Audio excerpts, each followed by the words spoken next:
Hello friends, मैं एक new chapter polynomials बहुपद, एक नया चैप्टर, एक नया कॉन्सेप्ट लेकर आया हूँ।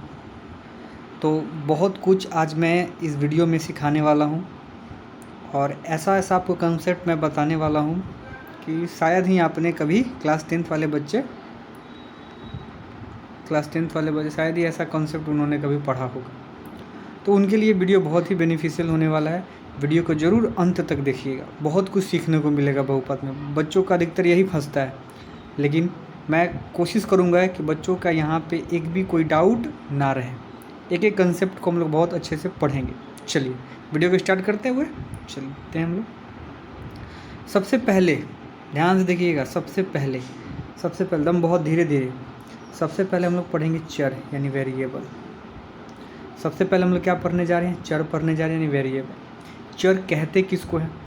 तो आप तब दिमाग में बस रख लीजिए कि चर वो होता है जो ए बी सी डी जो होता है ना, लेटर्स जो होते हैं ना, ABCD जो लेटर्स होते हैं जेड तक, वही चर होते हैं। देखिए XY ABC dot dot Z, यानी ABCD जो लेटर्स होते हैं, जो अल्फ़ाबेट होते हैं, और अल्फ़ाबेट में जो लेटर्स होते हैं वही वेरिएबल होते हैं। और हम लोग वेरिएबल का ही मान निकालते हैं। हम लोग क्या कहते हैं? वेरिएबल का ही मान निकालते हैं। यानी एक्स का मान निकालेंगे, वाई का मान निकालेंगे, ए का मान निकालेंगे, बी का मान निकालेंगे, सी का मान निकालेंगे और जेड का मान निकालेंगे, जेड तक के मान निकालेंगे। यानी हम लोग याद रखिएगा, हम लोग वेरिएबल का ही मान निकालते हैं। और वेरिएबल का मान जो होता है वो निश्चित नहीं होता है, कहीं एक्स का मान 4 आएगा तो कहीं एक्स का मान 2 आएगा, कहीं एक्स का मान 3 आएगा तो कहीं एक्स का मान 10 आएगा। तो इसी प्रकार वेरिएबल जो होता है उसका मान हमेशा बदलते रहता है। वेरिएबल किसको कहेंगे? तो अल्फ़ाबेट में जो लेटर होते हैं, उन्हीं को वेरिएबल कहा जाता है और हिंदी में चर कहा जाता है। चलिए आगे बढ़ते हैं हम लोग। उसी प्रकार अचर, क्या आ गया? फिर से देखिए, अचर यानी कांस्टेंट किसको कहेंगे? जो नेचुरल नंबर यानी 1 2 3 1 2 3 4 डॉट डॉट डॉट इन्फानाइट तक जाएंगे, यानी नेचुरल नंबर, गिनती की संख्या 1 2 3 4, ये उसको क्या कहते हैं? हम लोग कांस्टेंट कहते हैं। क्या कहते हैं? कांस्टेंट। और इनका मान फिक्स होता है, ये बदलते नहीं है, इनका मान फिक्स होता है। ठीक है, यानी ये अनफिक्स कर लीजिए आप लोग, अनफिक्स होता है, और आप लोग प्रॉपर नोट्स भी बना सकते हैं। और ये होता है, ये फिक्स होता है। इनका जो वैल्यू होता है वो क्या होता है? वो फिक्स होता है। क्लियर? आइए, हम लोग पढ़ने जा रहे थे ना बहुपद, तो बहुपद पढ़ने से पहले मैंने चर और अचर आपको बता दिया। अब आते हैं बहुपद पे, परिभाषा। अब हम लोग आते हैं बहुपद यानी परिभाषा यानी डेफिनेशन। क्या है भाई? ध्यान से समझिएगा, उसके बाद बहुपद पहचानना सीखेंगे हम लोग। ध्यान से, एकदम बहुत ज़रूरी कंसेप्ट हम बताया जा रहे हैं। एग्जाम में आता है सवाल कि निम्नलिखित में से कौन बहुपद है, कौन बहुपद नहीं है। तो आइए देखते हैं, पहले डेफिनेशन परिभाषा को समझते हैं, उसके बाद हम लोग सवाल बनाएंगे कि कौन बहुपद है, कौन सा बहुपद नहीं है। बोला कि चर x का ऐसा बीजीय व्यंजक है, x की जगह कुछ भी हो सकता है, जरूरी नहीं कि x ही हो, y हो, ABCD, यानी कुछ भी हो। चर का बात आया तो आप समझिए कि A से लेकर Z तक कोई भी लेटर्स हो सकते हैं। तो हम लोग x लेंगे क्योंकि x और y थोड़ा सा ज़्यादा क्वेश्चंस में आते हैं, इसलिए हम लोग x लिए हैं। चर x का एक ऐसा बीजीय व्यंजक है जिसमें x के केवल अऋणात्मक पूर्णांक, मोस्ट इम्पॉर्टेंट पॉइंट यहाँ पे देखिए, अऋणात्मक पूर्णांक घात ही आरोही या अवरोही क्रम में व्यवस्थित रहते हैं। सबसे इम्पॉर्टेंट पॉइंट यही है। आपको जब भी बहुपद पहचानना हो, सबसे पहले आप ये देखिएगा कि उसका पावर जो है वो धनात्मक होना चाहिए, यानी अऋणात्मक, यानी ऋणात्मक नहीं होना चाहिए। क्या होना चाहिए? अऋणात्मक यानी ऋणात्मक नहीं होना चाहिए। पहला बात आप ये देखिएगा, बहुपद पहचानिएगा तो सबसे पहले ये देखिएगा कि उसका जो घात जो है, उसका घात वो पॉजिटिव है या निगेटिव है।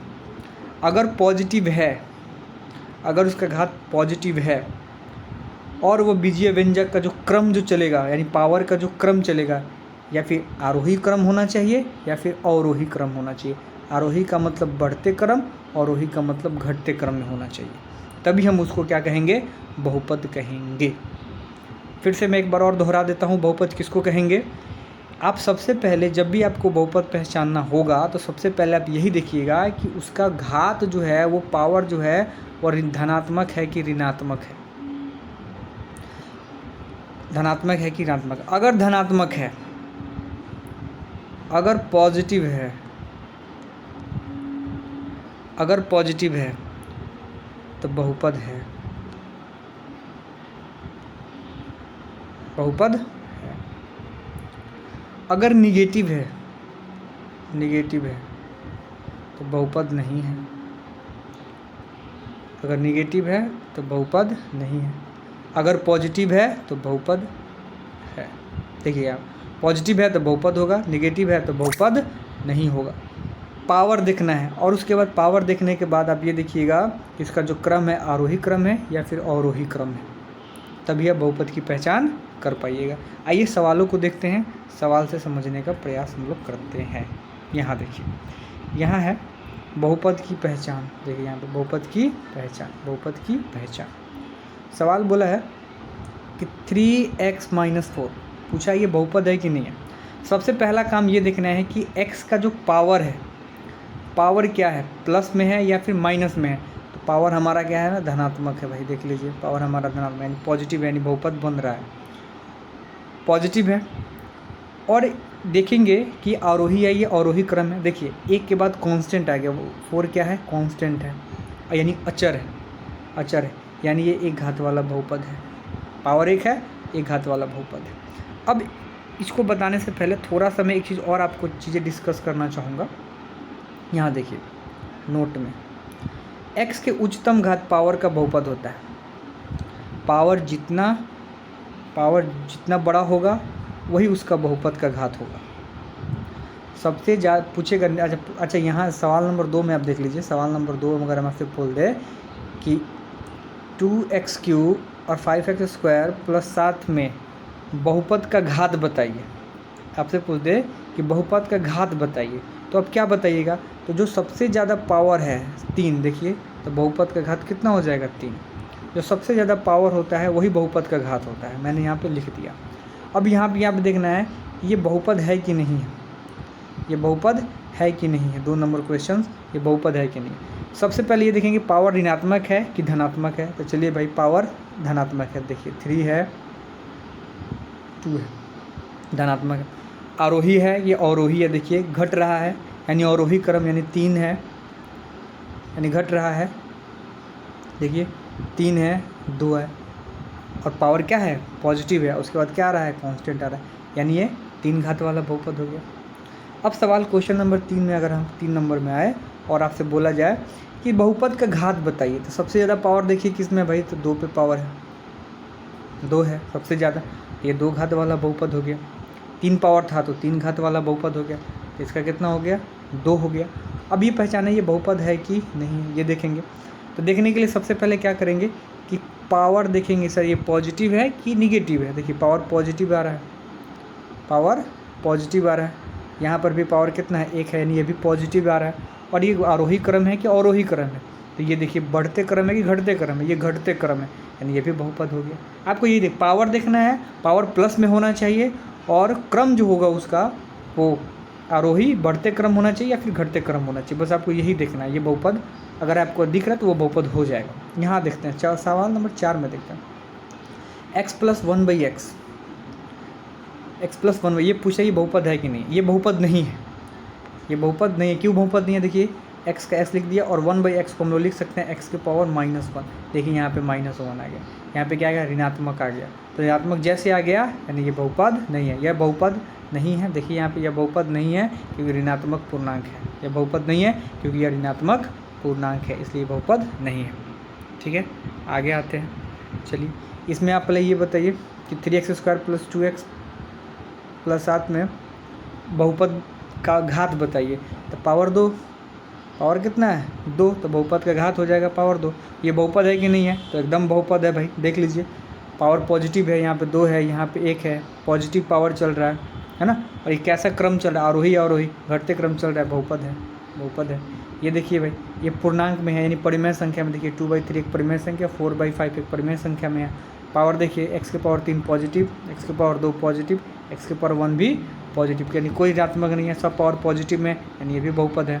यहाँ पर देख लीजिए x के पावर 2, x के पावर 1, रूट से हमको कोई मतलब नहीं है, x के पावर 2, x के पावर यानी पॉजिटिव में है। देख लीजिए यहाँ पे क्या है, सब पॉजिटिव में, यानी ये भी बहुपद है।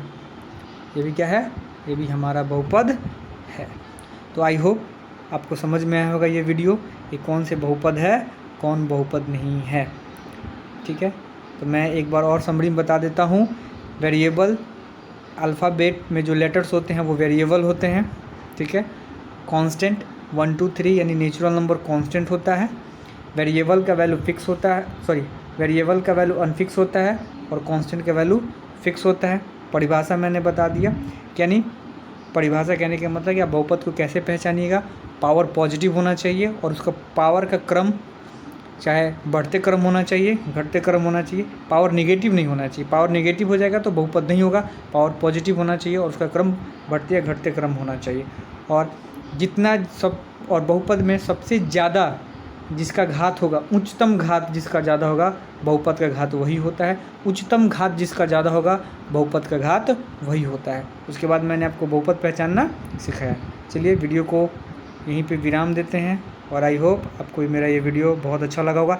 नेक्स्ट वीडियो और भी इम्पॉर्टेंट होने वाला है। मेरे जितने भी अभी वीडियो आएंगे पॉलिनोमियल्स को लेकर और भी ज़्यादा इम्पॉर्टेंट होने वाले हैं। तो आपको बहुत अच्छे से कंसेप्ट हम समझाने का प्रयास करें, तो वीडियो पे बने रहिए।